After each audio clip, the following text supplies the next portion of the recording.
Part 1 and Part 2 are linked in the description in case you missed them. We left off with a group of soldiers racing to the rearguard to protect it from an orc attack. All of a sudden snow begins to fall from the sky, which comes as a shock to everyone on the battlefield. There's no way it could snow in the east. Their eyes aren't deceiving them though, and the scene is chilly.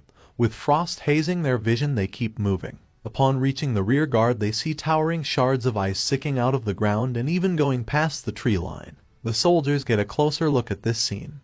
Each of the icicles is home to its very own orc, frozen in their permanent graves. The redhead can only sit atop his horse with his mouth hanging open. How on earth did something like this happen? On the tallest peak there is a shadowy silhouette, standing and looking down at them. In an instant the figure vanishes, jumping down from the peak and striking the floor. It strolls forward slowly, stepping over all the fallen orcs and goblins that are scattered. The soldiers are understandably petrified at the sight of this person. They raise their sharpened weapons and joust them in his direction, demanding that he reveals himself. Of course it is our protagonist. No other person possesses power like this. He removes his hood and introduces himself. He's Ian Page, a high-ranking magician dispatched from the Ivory Tower. The redhead's nerves calm. For a second he thought he would have to fight this powerful person. He laughs. He never expected our protagonist to be so young. He's heard all about his accomplishments, especially when he eliminated the Goblin Brigade to save the Lord back in Part 1. Extending his hand, he is truly honored to meet Ian at last. The feeling is mutual, and Ian is also honored to meet the redhead, the greatest warrior of the East,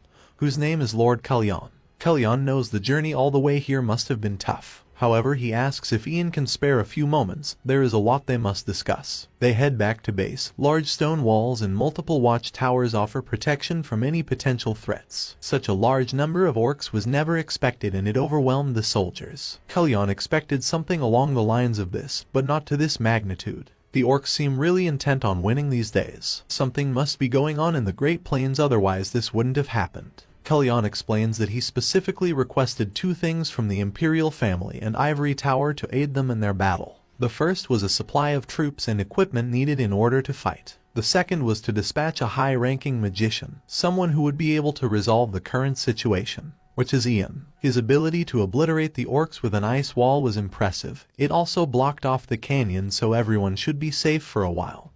But that's only a temporary solution. Soon the monsters from the Great Plains will return and the war will continue. Since they have been fighting here for a few years, Kalyan explains that the troops are all exhausted and the rations are running low. If they were to receive supplies and reinforcements, they would be able to continue fighting. Unfortunately, it seems like the Empire is still considering their request for that.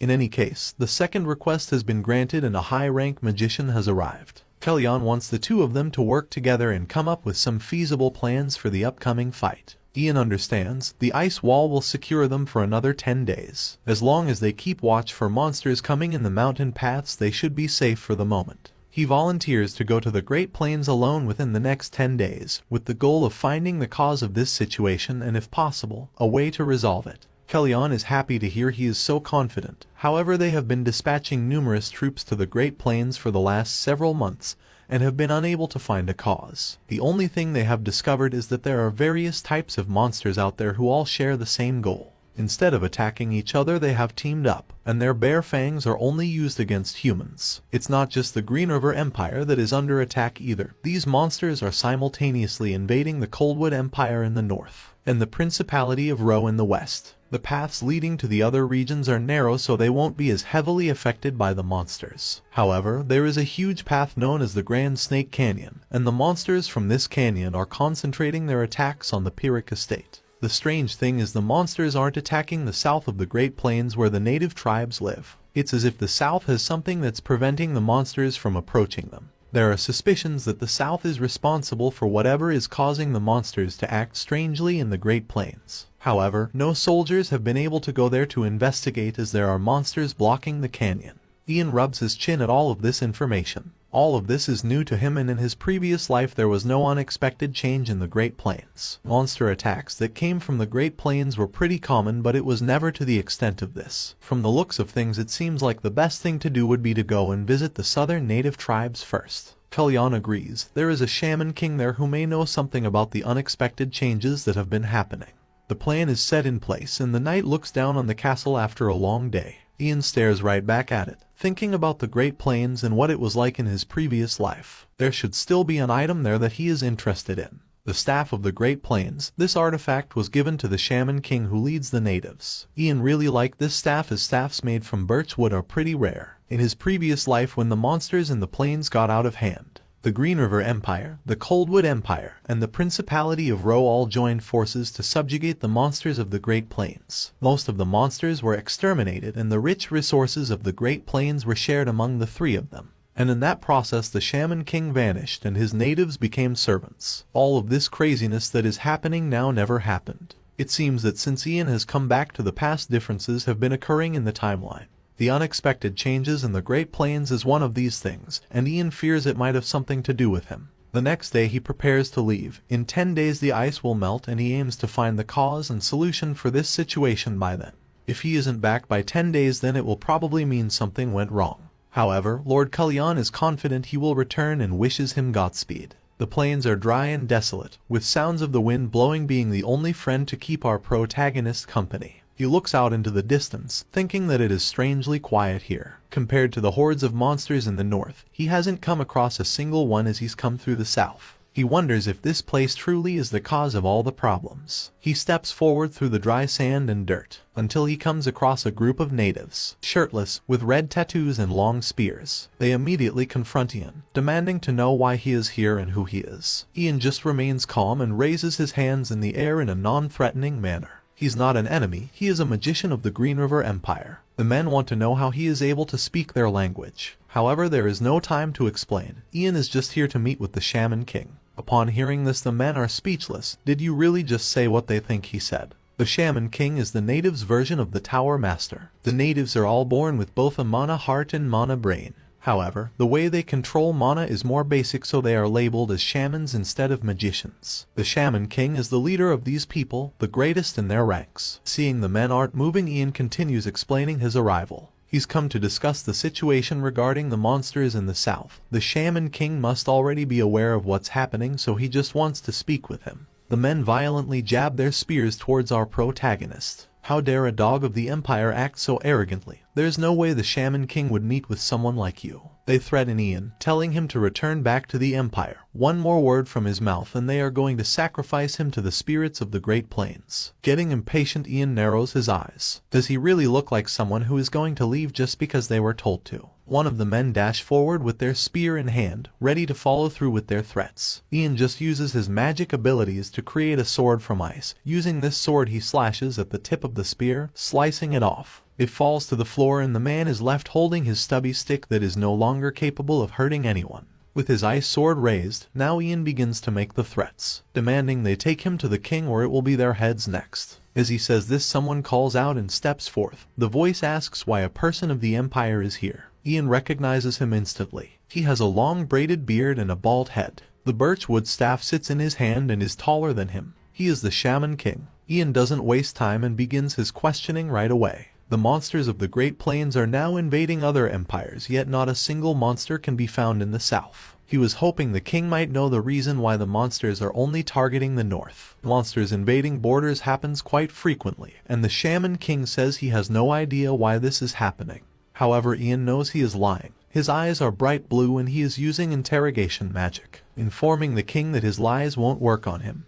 He asks to know the truth about what is going on. The natives aren't happy with our protagonist's arrogance. They get ready to attack again until the king stops them by raising his hand. He had heard that the magicians of the Empire knew magic that could detect lies, but it's truly astounding to witness it in person. Ian keeps his focus on the king, paying attention to all his movements and his heart rate to detect his honesty. Knowing it is pointless to lie, the Shaman King begins telling the truth. Several years ago there was a prophecy that the once beautiful Great Plains will turn into a sea of flames and a golden light will dye the land red. The clans that have lived on this lands for thousands of years will then be dispersed and made into servants. Ian listens intently to this prophecy, and the king continues. The natives are aware that they are powerless, and are fully aware that their clans would be destroyed if a war occurs. But they can't just do nothing and pray that the prophecy doesn't come true. One day, a lady found them. She imbued her magic into the Shaman King's staff, sharing her power with them and then vanishing. The king taps the staff on the ground twice as if summoning something. Suddenly, a backdrop of flames buries the planes and traps Ian inside.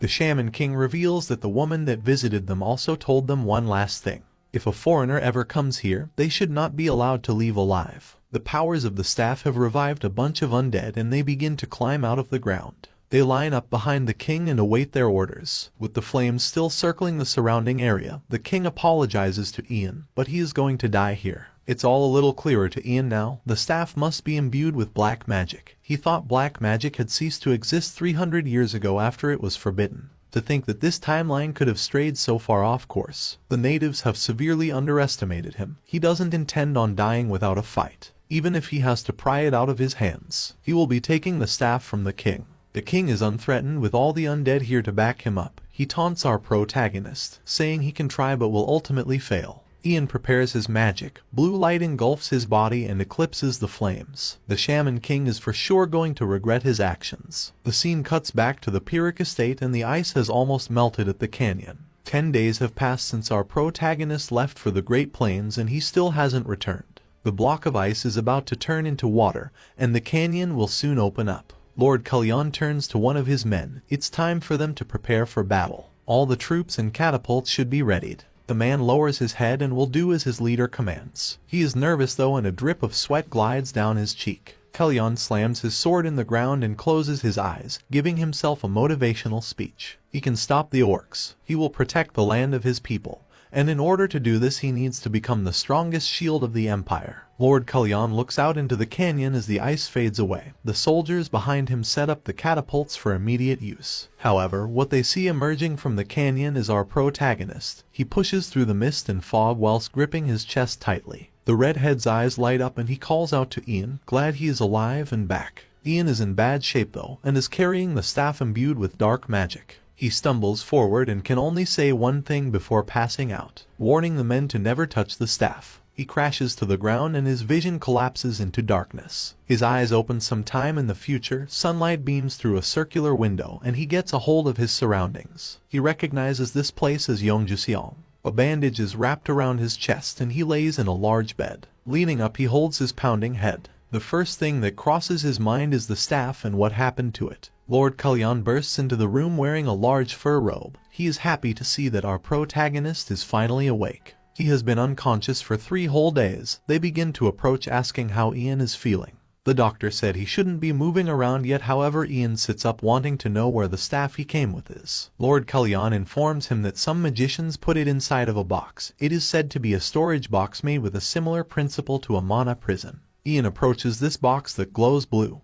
He's happy to hear they have handled it well and he is about to take it out again. Kalyan and the man beside him appear worried at Ian's condition. The doctor told them that his mana and energy were all depleted and if he had arrived a second later his life would have been in danger. Kalyan knows it is impolite to bother someone who is still recovering, but he has to know what exactly put Ian in such danger. Ian holds the staff in his hands, explaining that this staff is the cause of the abnormal change in the plains. It is imbued with black magic spells and the Shaman King used this black magic alongside illusionary magic to control monsters. This information shocks Kalyan. He was under the impression that black magic perished 300 years ago. Despite retrieving the staff, Ian was unable to discover who exactly the perpetrator behind all this is. They have no idea who originally imbued the staff. After the Shaman King died, all of the black magic and illusionary magic was dispelled. The Great Plains monsters then started to attack our protagonist, the new owner of the staff. Ian assumes it's probably because a curse was placed on them to destroy the evidence. Thanks to that, it was extremely difficult for him to come back with the staff in hand. Kalyan is curious as to why Ian didn't just destroy or throw the staff away then. Ian smiles while looking at the staff. He raises his hand and begins using magic on it. The reason he didn't leave it behind is because he likes it. Bro really risked his entire life just because he liked the look of a glorified stick. With the waving of his hand, Ian is able to erase all of the dark magic techniques that the staff was imbued with. Suddenly he gets a sharp pain in his chest which causes him to drop the staff to the floor. He grips his heart and grits his teeth. His world spins and his vision fades. The redhead rushes over to help. Something is happening to Ian's mana heart. Eventually the pain subsides. However, looking down, his chest is covered in blood and some of it has even began to pour out of his mouth. Kalyan yells out for the doctor, thinking that there is some kind of emergency happening. However, Ian is okay and that was just something called shedding. It's something that happens when one's mana heart that hasn't grown enough breaks through to a new class. It looks painful, but it's nothing to worry about. This must mean that Ian has ranked up, going from a 5th class to a 6th class master. He feels an enormous amount of mana that feels different from what he had previously. His mouth upturns into a subtle smile. Finally it has happened. Kalyan is relieved, but still thinks it's best to let the doctor take a look just in case. He also has something that he needs to give to our protagonist. 3 days after Ian left for the Great Plains, he was sent a letter from the Ivory Tower. They were told to hand it over to him once the mission was over, but since Ian has only just regained consciousness, they were only able to give it him now. Ian picks up the letter, which is in the form of a blue magic orb, wondering what it could be. That's not all though, and there is one more thing Kalyan has to give him. It's a letter that came directly from the Emperor via a horseman. Kalyan was given strict instructions to hand this over personally. The Emperor didn't send this message through the Ivory Tower, but used a horseman and a paper letter instead. To use a method that could be late in its delivery, with a high possibility that it might not even arrive at all, is unusual. Ian thinks it could contain information that the Emperor doesn't want the Ivory Tower discovering. He decides to read the Ivory Tower's message first. Picking up the blue orb and glancing at a text that appears. It states, "Hear this high-rank magician Ian Page. As the contents of this letter might affect your current mission, we have asked for it to be given to you after it has ended. It was an inevitable decision that has been made. I hope you understand our situation. There has been a slight commotion within your household and an unknown suspicious person invaded your mansion. But we were able to keep your family and assets safe by mobilizing the Imperial troops." Reading this letter causes Ian to begin worrying about his mother, wondering who could possibly be invading his mansion. He continues reading. Currently, the Imperial family and Ivory Tower are providing protection to ensure the safety of Ian's family. This letter has just been sent to inform him that there is no reason to be worried. The letter ends here and Ian isn't happy about it. Why would the Ivory Tower send him such a worrying letter and then expect him not to get worried? The Tower Master Herbert must be up to something. Before jumping to conclusions, Ian decides to read the paper letter from the Emperor. It states, "To my dear magician Ian Page. If this letter reaches you safely, then it means that both me and my son aren't out of luck yet. We give thanks to the goddess of luck, and I'd like to make a request of you.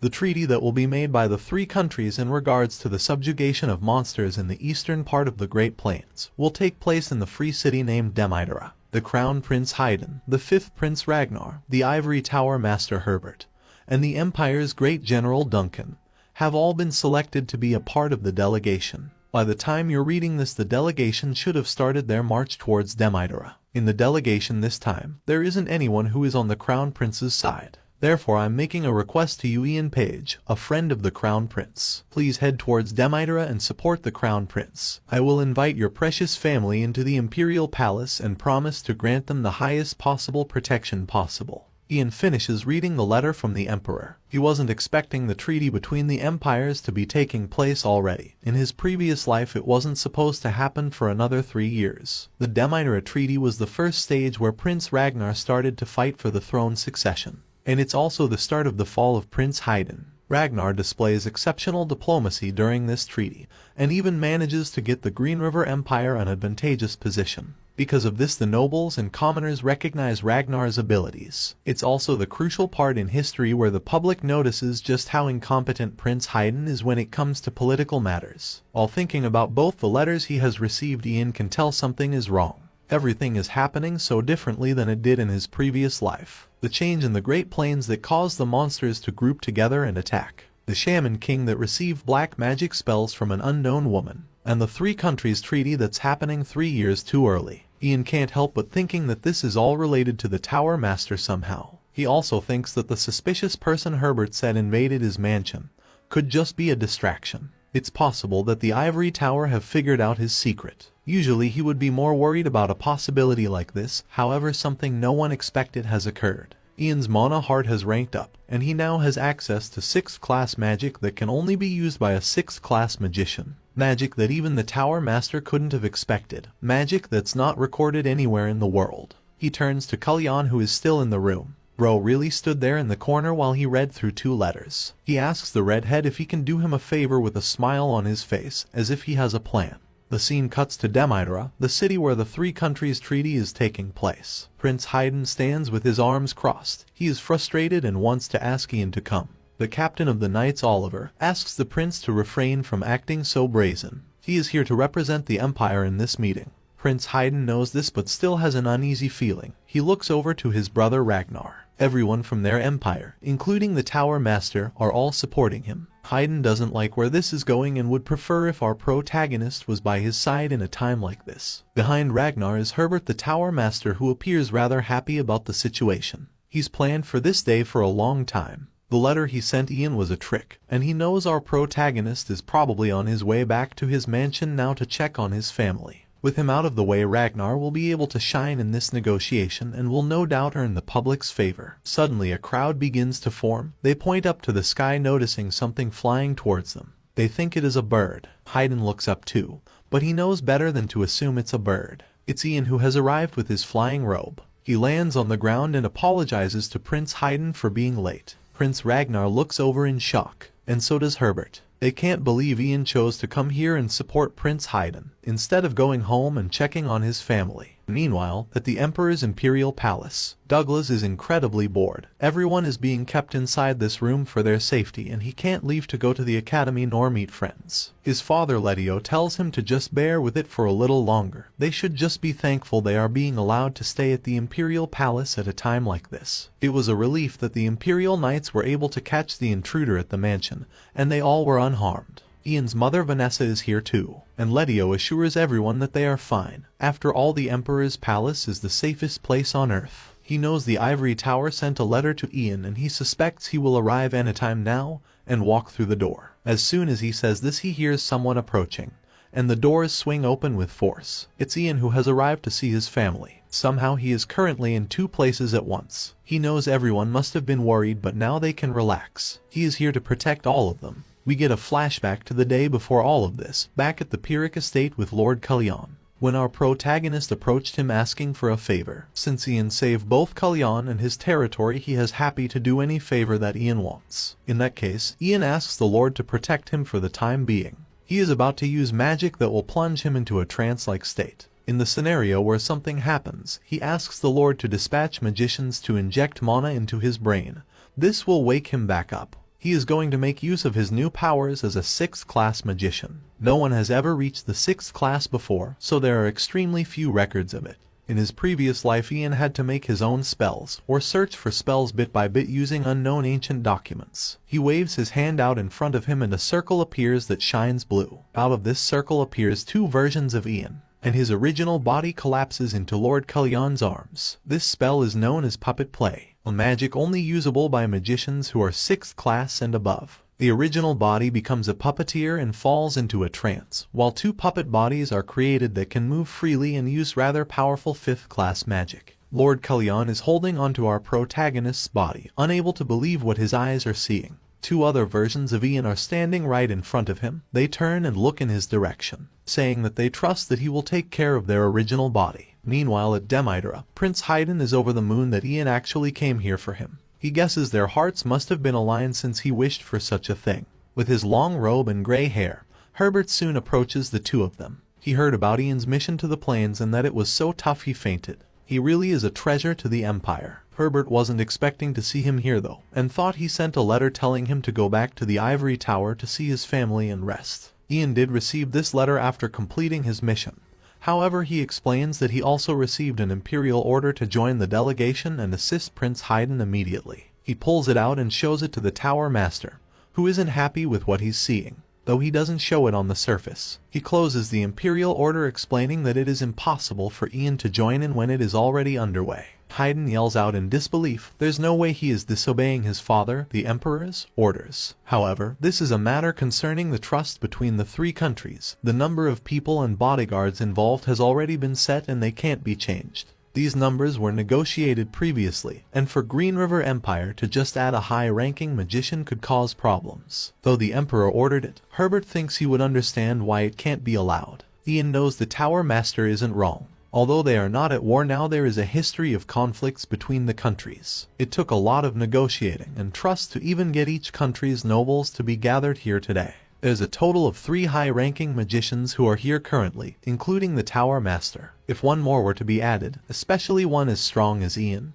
the treaty would go haywire. Ian understands what the Tower Master is concerned about, and it is a reasonable explanation. If he truly understands, Herbert says he should go back now. The fact that he is even here in this city could cause problems. While he feels sorry that Ian took the trouble to travel all the way over here, there is nothing that can be done. Before he walks away, Ian gets an idea. Surely if one of the high-ranking magicians were to give up their spot in the delegation, he would be able to take their place. Sweat drips from Herbert's cheek. He knows that this could be possible but attempts to come up with some kind of excuse on the spot. Before he can do this, one of the high-ranking magicians named Ronan speaks up, giving up his place to our protagonist. As a citizen of the Empire, he has no desire to disobey imperial orders, and he knows by handing his spot to Ian it would assist both in the treaty and in the completion of the Emperor's orders. Ronan turns to Prince Haydn, requesting His Highness for permission to make this change. Of course, Haydn agrees and is deeply impressed by Ronan's sincerity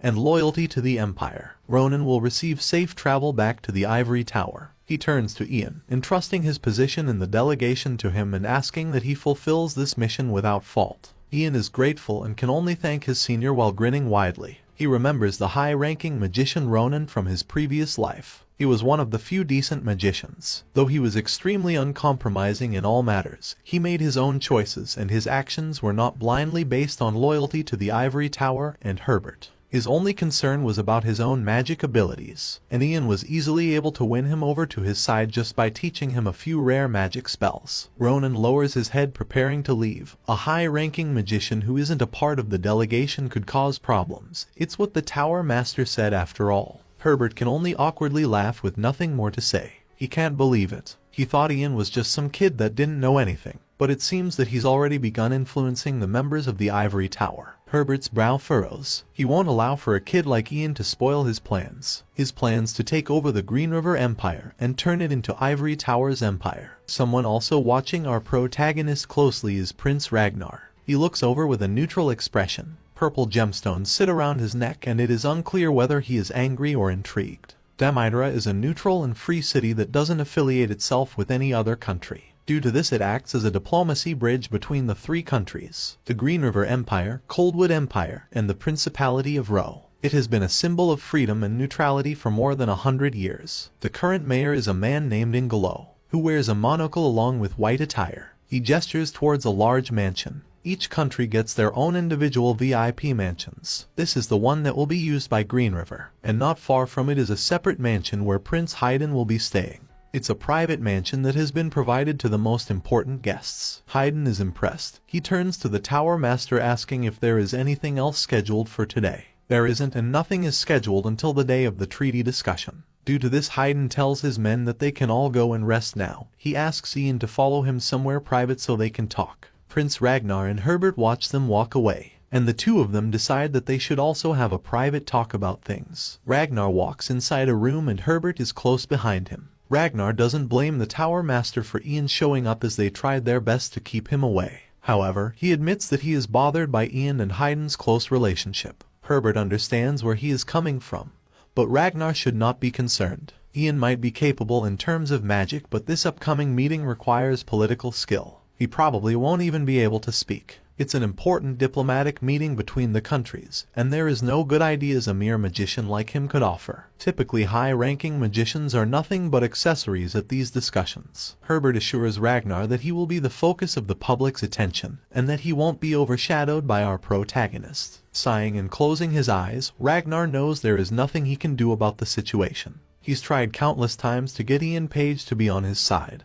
but Ian has always pushed him away and stood by Prince Haydn. Ragnar is certain that our protagonist is going to cause big problems for them in the future, and he trusts that Herbert will deal with him as quick as possible. Herbert lowers his head, telling Ragnar not to be concerned. Everything will soon work out as planned. Meanwhile, Haydn is cheery and sits on a chair in his new room. The nightlife in Demeidra is fabulous and there are really good street performances. He is looking forward to the fun he is going to have. Of course, he will need to wear a disguise so he doesn't get recognized. He is about to ask a servant to go and fetch some for him. However, he notices Ian and Captain Oliver, who don't seem excited, and their minds seem preoccupied with something else. Ian in particular has a scary look on his face, unable to believe Haydn is acting this way at a time like this. He explains to Haydn that he is here to represent the Green River Empire, and he is also the successor to the throne. Haydn is also the person responsible for negotiating at the treaty discussion. There is no time to play and he must start preparing from this point onwards. Haydn's dreams of going out and having fun have been crushed. He turns to Oliver hoping that he will say something. However, Oliver just turns his head to look away, knowing that our protagonist is right and the prince has work to do. He is going to be the first to speak, and if he is unable to say anything substantial, the turn to speak would be passed on to Prince Ragnar. If that happens, then Ragnar will take over as the main lead in this treaty discussion. Haydn doesn't want that to happen but also has no idea what to say. Everyone is going to be talking about military strength, commodities, and the distribution of land. Not only does he not know a lot about this, there is also not many people on his side to help him. They are all with his brother Ragnar. Haydn thinks that instead of humiliating himself by saying something, it would be better if he just kept his mouth shut. Ian is disappointed. It seems like Haydn has always been used to just giving up and running away from reality. This time that won't do. Prince Haydn is our protagonist's greatest chess piece, one that he can use to deliver great despair to his enemy Ragnar, who betrayed him in his previous life. Ian snaps his fingers and paper begins flying around the room. Haydn must be the one to lead the treaty discussion. The Emperor has tasked Ian with supporting the prince, giving him specific orders not to allow Ragnar to steal the show, and to help Haydn take control of all the discussions by ensuring he knows how to answer and respond appropriately. Using magic, he begins writing on the papers in the air, and he slams the doors to the room shut, locking them. From now to the day of the treaty discussion, he is going to make sure Haydn stays inside and memorizes all of these lines no matter what. A week passes and it is now the day of the three-country treaty discussion. Ragnar and the Tower Master are on their way now discussing Haydn. They haven't seen him leave his mansion for the whole week. Herbert was curious about this and placed surveillance over the mansion. However, nothing happened, and only occasionally did Haydn come outside to the garden while looking all tired. Their conversation is stopped when they spot the very person in question they are discussing. The two brothers stand opposite each other and their rivalry brews. Ragnar asks if his brother slept well last night, to which Haydn informs him that he did. The tension grows and the two brothers say very little else to each other. They pass by getting ready for the difficult day ahead. Haydn clenches his fist and shakes, and our protagonist notices his discomfort. He tells him not to worry, as he has already done everything he possibly could this past week to prepare. The main lead for the discussion will for sure be him. This gives Haydn a little confidence. He knows he's put the work in and that his brother won't take his place. The person who has been tasked with arbitrating the treaty discussion is the mayor, Ingelo. From this point on, all the details discussed will be recorded, and he will be overseeing the whole thing. With everyone sitting around a circular table, they prepare to begin. A representative of the Principality of Rose speaks first. His name is Maxwell. Due to the road leading to their land being narrow and dangerous, it's hard for them to procure troops and supplies. They are hoping to get magicians and elite knights instead of foot soldiers, and money instead of commodities. In fact, they have already come to an agreement with the Coldwood Empire on this. However, they are prepared to discuss it further if the Green River Empire has any objections. Ian looks over to the prince, knowing that they have practiced this topic in the previous week. Haydn gets ready to answer, but Ragnar looks at him with a smug smile, as if he is already suspecting his brother to fail. He clears his throat and prepares to take over the discussion. Haydn speaks up though, informing the table that in regards to military issues, the person who will be answering such questions is the Empire's great general,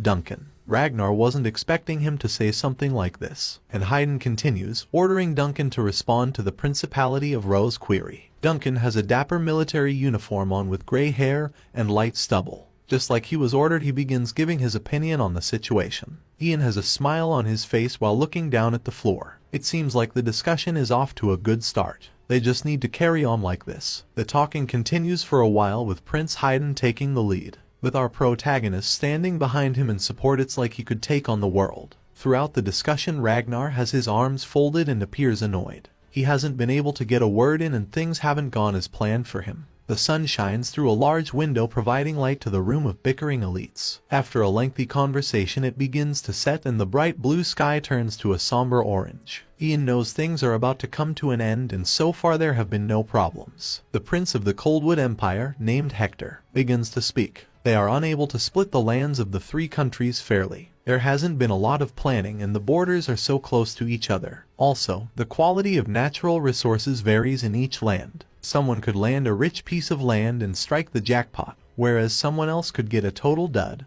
with nothing below the surface. Something like this isn't fair and could lead to jealousy, or even cause a war to break out. This is the most important topic of the discussion and our protagonist knows it. The negotiation on the division of the lands and natural resources. Prince Hector states that the Coldwood Empire doesn't want any trouble, and would be happy to maintain peace for the next 10,000 years as long as they are given a good deal. The Principality of Ro begin to mutter among themselves, holding up pieces of paper and crossing their arms. Prince Ragnar looks over to the Tower Master as if wanting approval to speak. Herbert nods in his direction. This gives him the confidence to raise his hand, wanting to share his humble opinion with the table. However, Haydn slams his hands down, creating a loud sound that overpowers his brother's words. This gets the attention of all the other countries who look in his direction. Prince Haydn stands up, claiming that he knows just the method they can use to divide the land. That can't go wrong. Ragnar timidly lowers his hand in the background, wondering how his brother got so competent when it comes to political affairs. Haydn continues, speaking of a new type of magic that has apparently been developed by the Ivory Tower, with the ability to detect and roughly quantify the amount of minerals buried under a certain area. Ragnar and Herbert snap their heads in his direction, wondering how on earth he could have possibly known this information. Haydn introduces everyone at the table to Ian, the Empire's youngest high-ranking magician, the one who has created this magic. A wave of distress washes over the Tower Master's face, realizing that our protagonist somehow came up with the same idea he had. He stares at Ian with disdain, trying to think of how he could have possibly predicted a topic like this would be a problem, and how he could possibly have came up with the perfect solution. Prince Haydn is still talking to everyone. They are thinking of using this detection magic to create a sort of resource map to see how good the land is. Using this completed map, they will be able to divide the Great Plains into multiple plots of lands, and each country will get their fair share. He's sure the boundaries will probably be messy, but the land is going to be cultivated and mined for tens of years to come anyway. This is the best solution they have. Also looking at Ian with disdain is Ragnar, whose fists are clenched and gaze narrow. Ian can see him staring and just smugly looks back at him, with a light smile on his face, knowing he has ruined all of Ragnar's plans today. The discussion ends here for now, with Haydn's proposal for the creation of a resource map. Everyone exits the room where they have been trapped this whole time. The first thing Haydn does is go and find Captain Oliver, proud of himself of how he was able to keep control of the meeting as its lead speaker. He wishes Oliver was there to see the sour faces of Ragnar and the Tower Master. Oliver is just happy that everything went well. The two get ready to go out to have a drink and tour the city to celebrate. They turn to Ian asking him to come with them. Ian accepts this offer, which is something they didn't expect. They're glad as this is how it should be. Ian will be an adult soon and so should accept drinks that are bestowed upon him. Haydn hasn't stopped smiling since he left the discussion.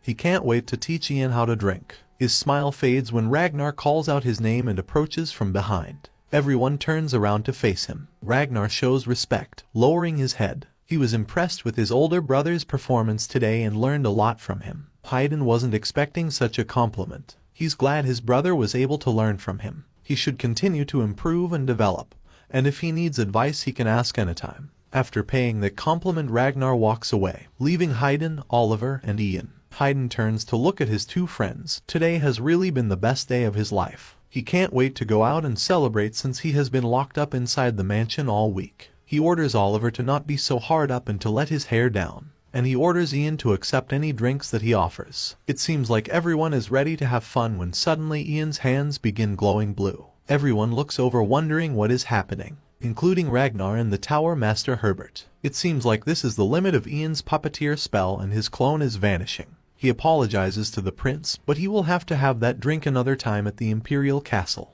He says he will explain everything to Haydn later and vanishes. Haydn is confused as he disappears from in front of him. Upon seeing this, Herbert understands everything now. He grips his staff tightly. It was a clone all along. Ragnar looks baffled, thinking that it was impossible for clones to exist. This is why he came to the treaty discussion instead of checking on his family. He was in two places at once. Herbert realizes he was played. For a while he looks pissed, until a light smile appears on his face and the sound of his sinister laugh travels through the air. The scene cuts back to the Pyrrhic estate where our protagonist's original body is laying. Lord Kalyan is watching over him closely, making sure he is safe and okay. He's not awake yet and has been in this dreamlike state for days. It can be seen from his body that he's slowly getting weaker. Kalyan remembers Ian telling him that if there seems to be a problem, He should inject mana into his brain to wake him up. He rises from his seat, thinking that it's probably best to call the magicians over to wake him up forcefully. Just as he is about to do this, Ian regains consciousness, so now there is no need to do so. Kellyanne looks over Ian, wanting to know if he is feeling unwell after being in such a state for so long. Ian is having some problems right now. His head hurts and he can't move. Most importantly, his stomach is hungry. Its groans echo around the room. Kellyanne was expecting the worst, but bro just needs a snack.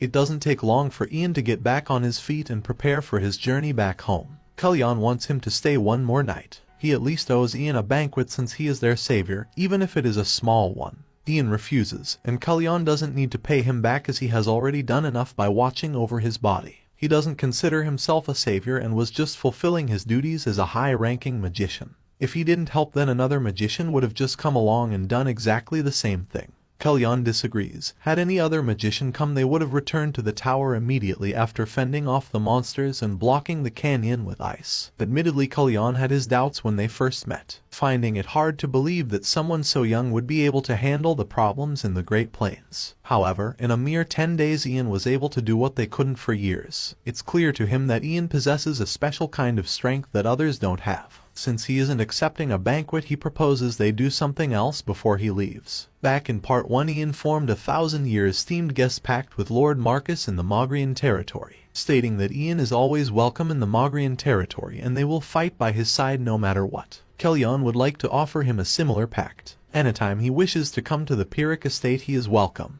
There is no greater honor than for them to have the Empire's only 6th-class magician as their guest. Kellyanne tells him he won't regret it, and such a pact will be beneficial to both parties. Ian is a little taken aback by the offer. It's not every day someone proposes a 1,000-year pact. He accepts it gratefully. Kellyanne is happy to hear it and decides they should do something more formal to mark this event. It's a 1,000-year pact after all. He takes a sword from one of his men. While removing it from its sheath, he warns Ian that this might be a little awkward, but it will be over quickly. Slamming the sword into the ground and closing his eyes, he begins to officially recite the new pact, stating that his family will always welcome high-ranking magician Ian Page anytime. If he requires the strength of the Eastern Territory, they swear that they will always stand by his side. This is something that will carry on in both current and future generations. After that speech, Kellyanne giggles to himself and blushes. He's embarrassed to speak so formally and can't get used to it no matter how many times he does it. Ian is grateful and bids farewell to Lord Callian and the Pyrrhic estate. He will be sure to stop by in the future to make use of their new pact. Using his flying robe, he shoots up into the sky. While floating high in the air, he looks down at the scenery. Large rocky mountains litter the floor. It has been a short time, but a lot of things have happened. He also got his hands on a fine new item as well, the Shaman King's staff, which he is holding in his hands. Ian still has no idea who the woman was that visited the Shaman King and imbued the staff with magic. And he has no idea why black magic that disappeared 300 years ago is suddenly being used again. It looks like he's going to have to do a lot of investigating when he makes it back home. When he arrives back at his mansion, he is almost immediately greeted by his mother. She runs down the stairs voicing how much she was concerned about her son, especially when the clone he sent to check on her suddenly disappeared into smoke. Seeing Ian, she notices that he has gotten a lot thinner, and the size of his face has almost halved. This is seriously upsetting to her, thinking about how her son must have gone through a really tough time while away for him to get so thin. Ian calms her down. He got distracted and just needs to eat a little more to gain back the weight he lost. It's no big deal. He begins to remove something from his pockets to hand over to her. It's a mana communicator that's made from a mana crystal ball. He had it specially made at the workshop. Ian has his own in his staff, and in the future, if they are at a close enough distance, they can communicate through it. He apologizes for causing his mother so much worry, and from now on he will always be by her side. The wholesome moment is ruined when Douglas bursts into the room calling Ian boss again. He bombards our protagonist with a flurry of questions, wanting to know what type of magic he used to appear in two places at the same time. Was it mirrors, clones, or something similar? Ian tells him to slow down and to just ask his questions one at a time. To put it simply, that type of magic was only possible because he is a 6th-class magician now. His family are bewildered by this information, knowing that this must mean Ian is now the highest-ranked magician in the Empire. Letio knew our protagonist was extraordinary when they first met, but he had no idea it was to this extent. Ian doesn't want them to see him as someone so superior, stating that nothing has changed so they should just treat him as they would usually. In that case, Douglas is about to test out some new potions he just made in the research lab. He wonders if Ian would like to join him. He can't though and will have to do it another time, as right now he has already been invited to another appointment. Wearing more casual clothes, he leaves his mansion and enters some kind of pub, with many people sitting around having a good time. He is welcomed inside by Prince Haydn, who reveals that this is a celebratory banquet that he has prepared for our protagonist. When Ian was asked to wear his casual clothes, it made him curious as to what kind of banquet he was going to.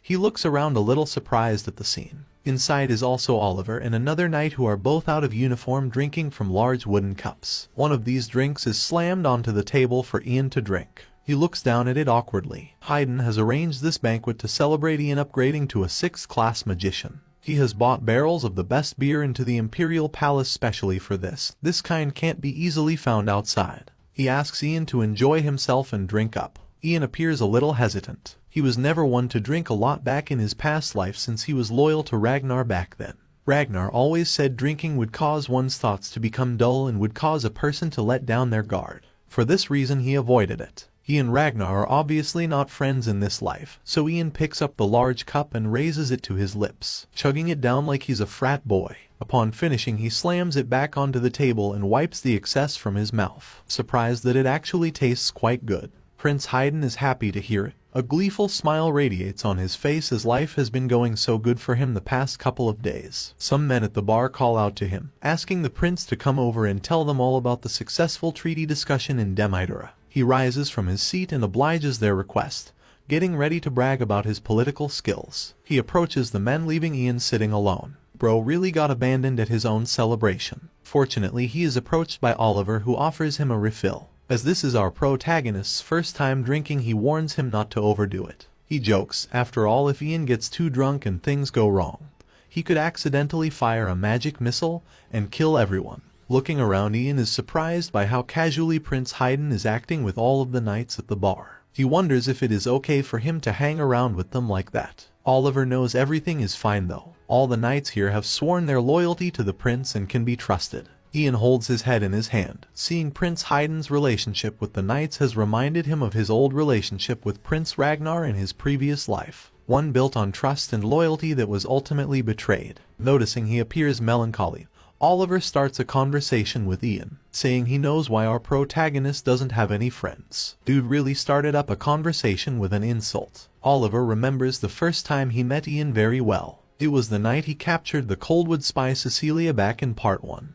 Even though Ian had just captured a spy who was a 3rd-class magician, Oliver remembers that his face was completely emotionless. Kids at that age shouldn't be able to hide their facial expressions nor true feelings in such a manner. Oliver couldn't read any form of expression in his face, almost as if he was a soldier who had received several years of training to not expose their true feelings. That's when Oliver first realized Ian was a closed-up person even though he was so young. He knew he would be unable to make any real friends that he could share his heart with. Ian admits that that is true. He does have trouble opening up to people. He reveals to Oliver that he did have a friend once, however things didn't end well for him. The knight captain takes a sip of his drink, curious as to what a friend of Ian's might even look like. They must be a pretty extraordinary person too. There is something else Oliver has noticed while observing Ian. When the two chat, it feels like Oliver is talking to some middle-aged man who's sick of life. Ian awkwardly laughs, saying Oliver has surprisingly good eyes when it comes to judging people. He raises his drink to his lips. Then he holds it up to hide his mouth to everyone at the bar and whispers to the captain, revealing that he's actually going to be 48 years old soon, and he is maintaining his youthfulness using magic. Oliver's world spins as he tries to wrap his head around what was just said. Does he really have access to time magic like that? However, Ian diffuses the tension by explaining he was just joking. He's not very good at making friends and sharing his feelings, so that was just his bad attempt at saying something funny. Oliver understands and nothing more is said about the topic, which was a close call for Ian. He almost blew his whole cover from getting a bit too drunk. If Ian hadn't stopped himself, then Oliver would have discovered all about how he used time magic to reincarnate himself as a child again, and how he has been living the past several years knowing everything that's going to happen in this timeline. Some time later, Ian comes stumbling out of the bar holding his head. He didn't drink this much even in his previous life. Outside, he notices a man squatting next to the wall. It's the vice captain of the knights named Paul. He embarrassingly admits that he's not a good drinker and his face turns red after drinking one glass, so he is hiding out here to catch a breather. Ian stands next to him, admitting that he is also outside for the same reason. He's just not used to the kind of atmosphere inside. He looks over to the vice captain Paul, remembering him from his previous life. He was a great swordsman, second best to Oliver. Although he was born a commoner, he was able to rise up to the rank of a vice captain, all due to his swordsmanship and loyalty to the imperial family. He's a man that both Prince Haydn and Captain Oliver trust. Making conversation, Paul asks Ian how drinking was for the first time, to which Ian replies that it wasn't too bad, he just has to pace himself better next time. Paul is glad to hear it. The knights are thankful to have him here and he is welcome to come drinking with them again any time in the future. He reveals that both Captain Oliver and Prince Haydn have been really cheerful since Ian started to support them. Ian is thankful for the kind words. He's just trying to give them a slight push in the right direction so that things can be better in the future, though he admits that seeing them so cheerful has made him feel a lot closer to the two of them. Their peaceful conversation is interrupted when the door to the bar opens and the banter from inside invades the street. It's one of the knights who has come looking for the vice captain. Apparently Prince Haydn is looking for Paul, and if he doesn't come back inside and have another drink, he is going to demote him from his position as vice captain. Realizing he has to get back inside, Paul leaves Ian leaning up against the wall. The party awaits him. Ian takes a walk to a nearby ledge and looks out into the distance at the village. The stars shine down on him and things seem hopeful for the future. He knows that all the memories he has from his past life are no longer relevant and can't be used anymore. His choices these past few years has altered the timeline. He has made new friends and helped Prince Haydn do well in politics. He has saved his mother from the tragic illness she suffered in his previous life, and has also saved Douglas and Letio's life. All of these changes are sure to create a very different future to the one he remembers. He's unable to know how it has changed the future at this point in time. The only thing he can do is to keep protecting the people who are most precious to him, and to strive to make the new future a better place. He smiles while thinking about things. This is where the real game starts. Now he has to deal with whatever else Ragnar could be planning. While he is thinking about this, the moonlight beams off the Imperial Palace. Inside is Prince Ragnar, and the Tower Master Herbert is behind him. Ragnar isn't happy and asks Herbert what his plan is now. He told the Tower Master countless times that they needed to get rid of Ian before he stood in their way, and every time the Tower Master would just tell him to wait. That's how he always replied. Now his waiting has caused them so much trouble. Ian has got in the way of all of the plans they had. Herbert admits he was wrong. He should have taken care of things in a swift manner, but he was too late. He didn't expect that our protagonist would make the moves he did. He's not going to make any more excuses, and this is the last time that he's going to ask Prince Ragnar to wait. Since all of the preparations are done, Ragnar wants to know what this old guy is talking about. His question is answered when a person in a hooded cloak appears from behind Herbert. A subtle hint of red hair can be seen within her hood. Upon seeing this person, Haydn's face lights up with fear and distress. This mysterious person begins to remove the hood from their head and reveal their identity. It's Helene, a high-ranking magician that disappeared a few years ago after she was defeated by Ian in Part 2. However, now Helene has a death-like appearance, with pale skin, red eyes, and chapped lips. Herbert tells Ragnar not to be so frightened. Helene is still a human and is now a loyal subordinate that will do anything Herbert asks. She would even sacrifice herself if that is what he wished. Ragnar's palm covers his mouth due to the perplexity of what his eyes are witnessing. His mind begins to wander, thinking that this is the work of something dark. Tower Master Herbert confirms it. This is the work of forbidden magic, black magic to be more specific. Using this magic they could even turn Ian into an obedient servant, who would be willing to offer his life in service of Ragnar. With his hand on heart, Herbert tells Ragnar to not worry anymore. Everything is fine and he will still become emperor in the future just as they planned. Sometime later, the Tower Master is sitting inside his office in the Ivory Tower. Reading some papers, he can't stop thinking about the fact that our protagonist is a 6th-class magician. It makes him so angry that a purple glow emanates from him and things are flung around the room in a fit of rage. Another magician enters the room and becomes worried at the scene. Papers are scattered across the floor and things are smashed. Herbert's face changes from fury to delight when he sees this magician, whose name is Marco. Marco wonders if anything is wrong judging by what he sees around him. However, Herbert brushes off his question and begins talking about something else. Marco was abandoned when he was a child and Herbert found him wrapped in a cloth. It has been 20 years since that day already and Herbert remembers it vividly. At that time it was too early for him to know what Marco would become. Yet here he is 20 years later, a full-fledged magician. Herbert is proud of him. Marco smiles brightly and thanks the Tower Master for his kind words. In order to pay him back for taking him in, Marco states that he is willing to do anything. Herbert considers Marco to be like a son, and he says he doesn't even need to think of paying him back. However, he does want to ask a favor. He asks Marco to stop by his mansion later tonight to find out more details, and the young magician says that he will do just that.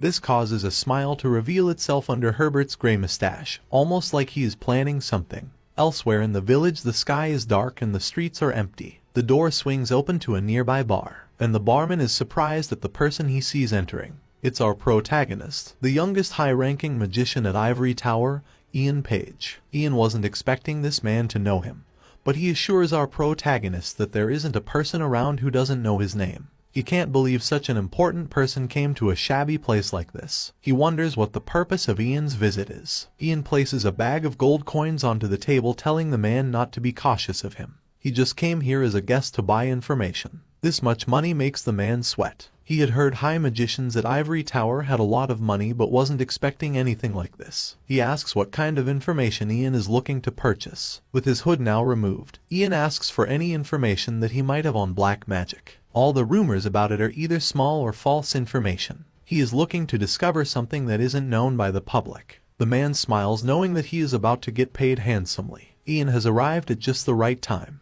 The man leans forward over the bar and gets serious, beginning to discuss something known as the Order of the Dragons. The Order of the Dragons is one of the many religions in the Empire. It's an organization that worships dragons as if they were gods. They aren't well known, but their existence has been confirmed. The Order of Dragons started as a pseudo-group in the countryside, until one day a thief apparently came across the one and only descendant of the dragons. He began to preach the story of this descendant to the people in the countryside to stir them up. However, the people didn't believe his story and just treated him like a scammer. Although as time went by, the Order of the Dragons formed a group and they started to grow. In the present, very little is known about them. Their leader, amount of believers, and purpose, all of it is hidden. There are lots of speculations and rumors going around, but among them there are also scary stories about reviving the dead and brainwashing people. The barman explains that he isn't sure if there really are descendants of dragons, but one thing he does know for sure. The Emperor has been collecting information on the Order of the Dragons from many sources, and it is a possibility that there is a connection between this group and the return of black magic.